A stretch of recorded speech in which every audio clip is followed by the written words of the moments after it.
The Second World War saw once again the defeat of Germany to the Allies. As the war began to tip in the Allies' favour in 1943, the question of what post-war Europe would look like began to arise.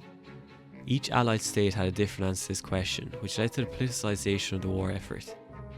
The different Allied states understood to varying degrees the possibility of a post-war settlement being decided by who is occupying which country at the war's end. Every movement of men, every action of an ally would be fraught with political significance and consequences. The political manoeuvring amongst the Allies and the mutual hostility this engendered led to the fracturing of the lines and its eventual degradation into what would be known as the Cold War. The introduction of political considerations into the Allied war effort began in 1943, because only then was the tide of German military success stopped and reversed, and only then did the immediacy of defeating the German threat become less pressing and politics again moved to the foreground. At the time of 1943, the Allies consisted of Britain, the Soviet Union and the United States. All three Allies agreed that the European theatre of war took priority and that the United States would take the primary responsibility for the lesser commitment of defeating Japan in the Far East. The alliance from the beginning had an unspoken rift between the Anglo-American bloc and the Soviet Union.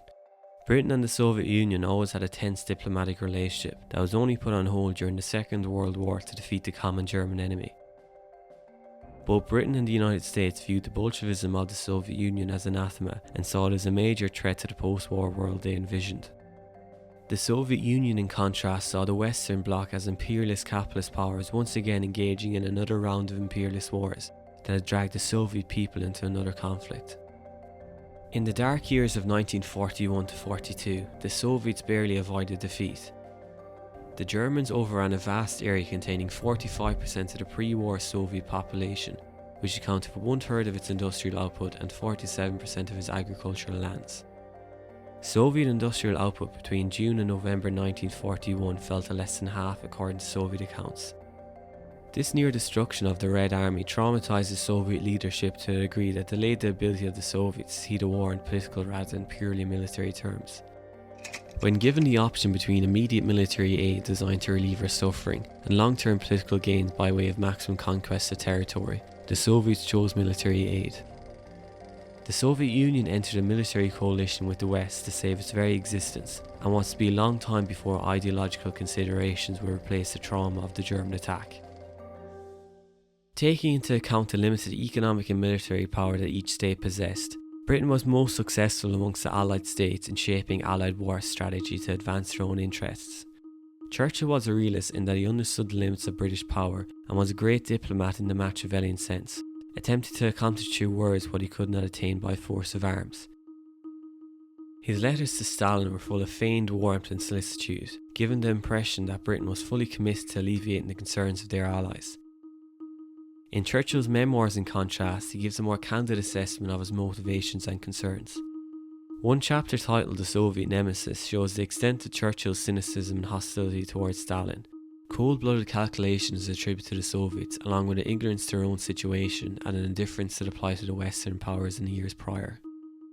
The expedient nature of the British-Soviet alliance is summed up a few pages later, with Churchill explaining how if Hitler invaded hell, he would at least make a favourable reference to the devil in the House of Commons.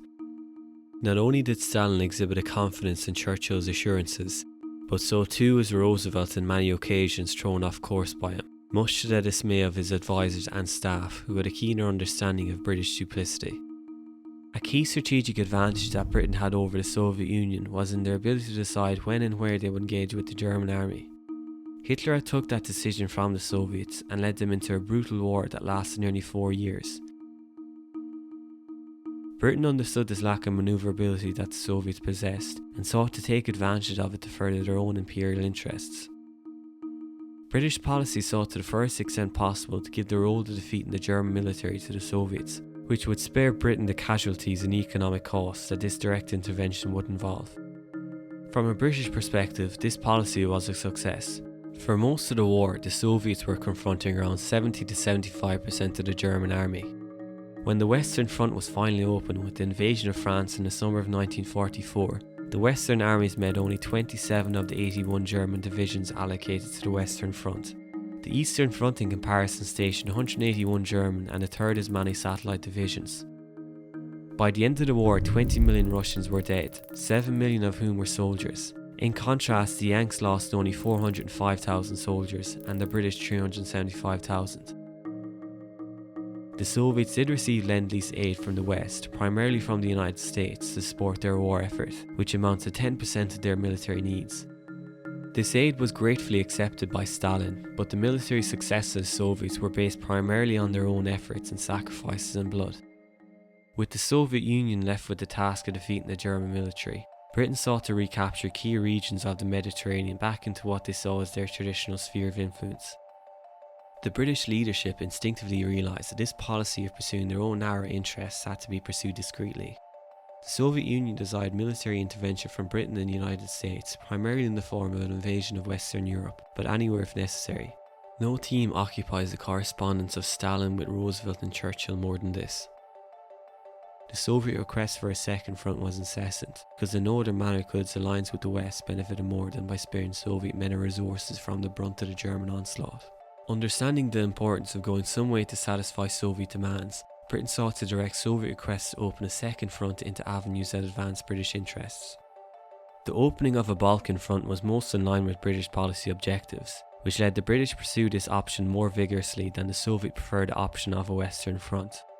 The opening of a Western front was continually promised and continually delayed, much to the displeasure of the Soviets. The opening of a Balkan front would satisfy both Soviet demands for a second front and also go towards securing that key region under British occupation. As long as the Soviets needed the military aid, they retained a lively, often friendly and never hostile interest in Western attempts to open a Balkan front via two British plans: Turkish entry into the war, towards which the Soviet Union cooled by mid-1944, and a British thrust into the Balkans via northern Yugoslavia, a scheme that never lost Soviet support. Involving Turkey in the war effort would help Britain secure the Balkan region under a non-Soviet occupation, which would exclude Soviet influence from the region. Turkey had pro-German sympathies at the beginning of the war due to their historical ties with Germany and because of their intense anti-Bolshevism. Ideally, the Turks wished to see the Germans and the British working together to contain Soviet power. Turkey, being apprehensive about joining the Allies, detailed an array of conditions that need to be met before they would join the war effort. Early preconditions included a delayed entry into the war to conserve Turkish power against the Soviets, or at the very least they would not enter the war until the West attacked the Balkans first. A stipulation designed to protect Turkey against the possibility of the Soviets potentially having to liberate them if the war turned against their favour. A later firm precondition they set was in the Allies supplying them with 180,000 tons of highly specialised equipment to help them in the war effort, an amount so large that the needs of the upcoming Allied invasion of France made impossible. The Turkish option eventually proved a dead end, with all Allies eventually losing interest. US political and military leaders almost unanimously agreed that they did not wish to fight a war in the Mediterranean area, much less in North Africa. But until 1944, the Mediterranean was their main theatre of war.